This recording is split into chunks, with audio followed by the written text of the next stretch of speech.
আমি গোয়েন্দা সংস্থা শুধু বলবো না, টোটাল প্রশাসন সরকার তারা এতদিন ধরে কি করলো? তাদের কাছে কি তথ্যগুলো নাই? আর যদি থেকে থাকে তাহলে কি প্রশাসনের ভেতরে কেউ কেউ কি এদেরকে সহযোগিতা করছে? কারণ প্রশাসন তো হাসিনার মাফিয়ারও তো রয়ে গিয়েছে, আওয়ামী লীগের নেতারা পালিয়ে গিয়েছে, হাসিনা পালিয়ে গিয়েছে, কিন্তু অন্যান্য সেক্টরে তাদের সহযোগিতাকারী সকল মাফিয়ারাই রয়ে গিয়েছে।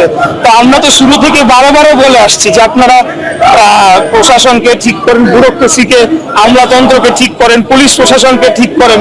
এখানে তো এই সরকার সেগুলো ভ্রুক্ষেপ করে নাই, সেটারই একটা আমরা প্রতিফলন দেখতে পাচ্ছি।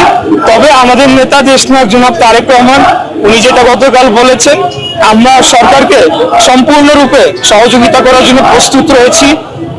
আমি মনে করি বাংলাদেশ জাতীয়তাবাদী দল একটি দায়িত্বশীল এবং বৃহত্তম রাজনৈতিক দল হিসেবে এখন আমাদের দায়িত্ব রয়েছে যে কিভাবে আমরা পরিস্থিতিকে শান্ত স্বাভাবিক রেখে কিভাবে আমরা আওয়ামী লীগের সাথে ডিল করবো এবং একটা সুষ্ঠু সঠিক নির্বাচনের মাধ্যমে গণতান্ত্রিক সরকারের কাছে শান্তিপূর্ণভাবে রাষ্ট্র ক্ষমতা হস্তান্তর হবে সেটি নিশ্চিত করবে। আচ্ছা, এটা আরেকটা একটা বিষয় আমি বলবো যে এই ধরনের নোংরা রাজনীতি যে দলগুলা করছে, তারা যে আমাদের সিনিয়র নেতা এবং শুধু আমাদের সিনিয়র নেতা না, বাংলাদেশের একজন প্রবীণ নেতা জনাব মির্জা আব্বাস, উনি যখন হাদিকে দেখতে গেলেন তখন সেখানে একটি গ্রুপ তারা বিভিন্ন ধরনের স্লোগান দিল। পরবর্তীতে ইনকিলাব মঞ্চের নেতাই সেটা লাইভে এসে বলেছে যে সেই একই ব্যক্তি, একই গোষ্ঠী যখন জামাতে ইসলামের আমির ডক্টর শফিকুল ইসলাম উনি যখন গেলেন তখন তারা নারায়ে তাকবীর স্লোগান দিল। এই ধরনের নোংরা রাজনীতি বন্ধ করতে হবে। বাংলাদেশ জাতীয়তাবাদী দলের প্রত্যেকটি নেতাকর্মী আমরা ঐক্যবদ্ধ রয়েছি, আমাদের মধ্যে কোনো বিভেদ নাই। তো আমাদের যে কোনো নেতার উপরে অপমানজনক কোনো কর্মকাণ্ড করা হলে আমি মনে করি সেটা দলের উপর একটা অপমানজনক একটা মানে কর্মকাণ্ড করা, এবং সেটাকে আমরা সেভাবে দেখছি। তাই আমরা তাদেরকে আবারও বলবো, যাদের মধ্যে বিভ্রান্তি ছড়ানো হচ্ছে, যে আপনারা রাজনৈতিক নোংরা বিভ্রান্তিতে করবেন না, করে গিয়ে আপনারা আউট অফ ইমোশন কোনো কাজ করবেন না। আমরা আমাদের মূল শত্রুকে সেটা এখন কিন্তু স্পষ্ট যে ঘুরে ফিরে কিন্তু আওয়ামী লীগই হলো গিয়ে সেই শক্তি, যেই শক্তি চাচ্ছে যে বাংলাদেশে বিশৃঙ্খলা তৈরি করে যা কিছু অর্জন হয়েছে সবকিছু ধূলিসাৎ করে তারা আবারও ফেরত আসতে পারে কিনা। তাই এটিকে মোকাবেলা করার জন্য আমাদেরকে সবাইকে ঐক্যবদ্ধ থাকতে হবে এবং এইসব নোংরা রাজনীতি, কাদা ছোড়াছুড়ি রাজনীতিটা বন্ধ করতে হবে।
Direct action!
যে নোংরা রাজনীতি মেতে উঠেছে, এই নোংরা রাজনীতি থেকে তাদেরকে অবিলম্বে বের হয়ে আসার আহ্বান জানাচ্ছে।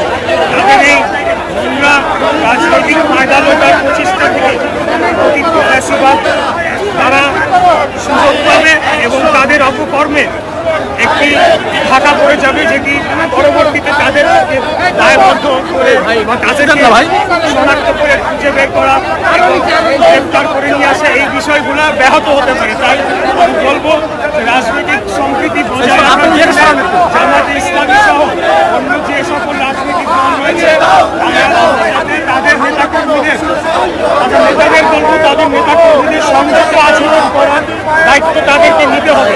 অন্যথায় একটা মুখোমুখি সংঘর্ষ অবস্থা যদি পরিস্থিতি তৈরি হয়, তাহলে আমরা কিন্তু আমাদের ব্যক্তিদের করে যদি অগ্নি হেলন করা হয়, তাদেরকে অপমান করা হয়, আমরা ঘরে বসে থাকবো না। আমরা অবশ্যই আমরা কঠোর জবাব দেওয়ার জন্য আমরা প্রস্তুত রয়েছি।